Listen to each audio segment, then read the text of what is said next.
നീ എന്താടാ ഇത്രയും ഐറ്റംസ് ഉണ്ടായിട്ട് കഞ്ഞി കുടിക്കുന്നേ? വല്ല ഡയറ്റ് എങ്ങാനാണോ? ഞാൻ പറഞ്ഞതല്ലേ ചേച്ചി. അയ്യോ, എന്താ പറ്റി ചേച്ചി? നീ കഴിക്കേ, ഞാൻ പറയാം. എടാ, അവൻ സിറ്റിയിലല്ലേ താമസിക്കുന്നത്. അവന് ഫുഡിനും ഒരു കൺട്രോളില്ല. അവൻ്റെ ലൈഫ് സ്റ്റൈലും എല്ലാം ആകെ മോശമായിരുന്നു. അവന് ഫസ്റ്റ് ഗ്യാസ് ആയിരുന്നു, പിന്നെ അൾസറായി. ഇപ്പം ആൻജിയോപ്ലാസ്റ്റി സർജറി പറഞ്ഞേക്കും അടുത്ത മാസം. ചേച്ചി, ഇതൊന്നും ഞാൻ അറിഞ്ഞോലും ഇല്ലല്ലോ. ചേച്ചി, ഞാനൊരു വെള്ളം കൊണ്ടുതരാം. ചേച്ചിക്ക് അവനെ കൂട്ട് അതൊന്ന് കുടിപ്പിക്കാൻ പറ്റുമോ? എന്തോരം മരുന്നും മന്ത്രം എല്ലാം പ്രയോഗിച്ചതാണ്, എന്നിട്ട് മാറിയില്ല. പിന്നെയാണ് ഒരു വെള്ളം കൊണ്ട് ഇത് മാറാൻ പോകുന്നത്. ചേച്ചി, ഒരു മാസം അല്ലെങ്കിൽ ആ സർജറി ഡേറ്റ് വരെയെങ്കിലും ചേച്ചി ഒന്ന് അവനെ കൊണ്ട് കുടിപ്പിക്കാവോ? ശരി, ഇനി ഇത് ട്രൈ ചെയ്തില്ല എന്ന് വേണ്ട, നീ കൊണ്ടുപോവാ. ഇതാ ചേച്ചി വെള്ളം. ഓ ശരി. എടാ, ഇത് അവൾ കൊണ്ടുവന്ന വെള്ളം, നീ ഇത് കുടിച്ച്. ഇത് വല്ലതും നടക്കോ ചേച്ചി? എടാ, അവൾ എന്തായാലും ഇത്രയും കഷ്ടപ്പെട്ട് കൊണ്ടുവന്നതല്ലേ, നീ ഇത് കുടിക്കേ. എൻ്റെ ഗതികേട്. ആ, മോള് വന്നാ വെള്ളം കണ്ടെന്നാ? എടി മോളെ, നീ എന്താ താമസിച്ചേ?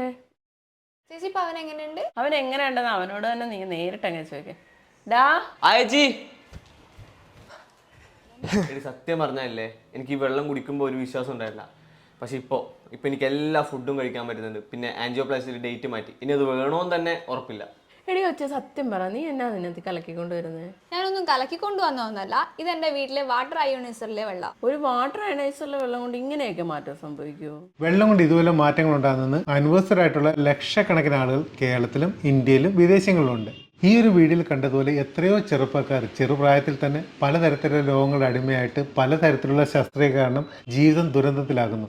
ഈ ജീവിതശൈലി മൂലം ഉണ്ടാകുന്ന രോഗങ്ങൾക്ക് മരുന്ന് മാത്രം ഒരു പരിഹാരമാണോ? അല്ല.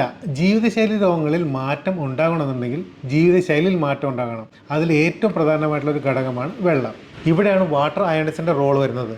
ഇതിൽ ആർട്ടിഫിഷ്യലായിട്ട് ഒരു തരത്തിലും കെമിക്കൽ നമ്മൾ ആഡ് ചെയ്യുന്നില്ല. മറിച്ച് നമ്മൾ ഉപയോഗിക്കുന്ന വെള്ളത്തിൽ അടങ്ങിയിട്ടുള്ള കെമിക്കൽസുകൾ പ്ലാന്റിനെ ഇലക്ട്രോഡ് ഉപയോഗിച്ച് സെപ്പറേറ്റ് ചെയ്യുക മാത്രമേ ഇത് ചെയ്യുന്നുള്ളൂ. ഈ വെള്ളത്തിൽ നിന്ന് മാറ്റിയ കെമിക്കൽ എന്ത് ദോഷം ചെയ്യുന്നു എന്ന് അറിയണമെന്നുണ്ടെങ്കിൽ ആ ഒരു വെള്ളം ഒരു ജീവനുള്ള ചെടിക്ക് ഒഴിച്ച് നോക്കിയാൽ മതി, പെട്ടെന്ന് മനസ്സിലാക്കാൻ സാധിക്കും. ഈ കെമിക്കൽ റിമൂവ് ആയതിനു ശേഷം കിട്ടുന്ന ഡ്രിങ്കിങ് വാട്ടർ കുടിക്കുന്നതിലൂടെ നിങ്ങളുടെ എല്ലാ രോഗങ്ങളും മാറുന്നത് ഞങ്ങൾ പ്രോമിസ് ചെയ്യുന്നില്ല. പക്ഷെ ഒരു ചാലഞ്ച് ചെയ്യാം. ഇങ്ങനത്തെ ഒരു വെള്ളം ഒരു 3 മാസം നിങ്ങളുടെ ബോഡി വെയിറ്റ് അനുസരിച്ച് ഉപയോഗിച്ച് കഴിഞ്ഞാൽ നിങ്ങളുടെ ആരോഗ്യ പ്രശ്നങ്ങൾ കുറയുന്നില്ല എന്നുണ്ടെങ്കിൽ ഈ ഒരു മെഷീൻ ഞങ്ങൾ തിരിച്ചെടുക്കുന്നതായിരിക്കും. പിന്നെ ഈ ഒരു റിക്കമെൻഡ് ഏറ്റവും കൂടുതൽ റിസൾട്ട് നൽകുന്നത് ജീവിതശൈലി രോഗങ്ങൾക്കാണ്.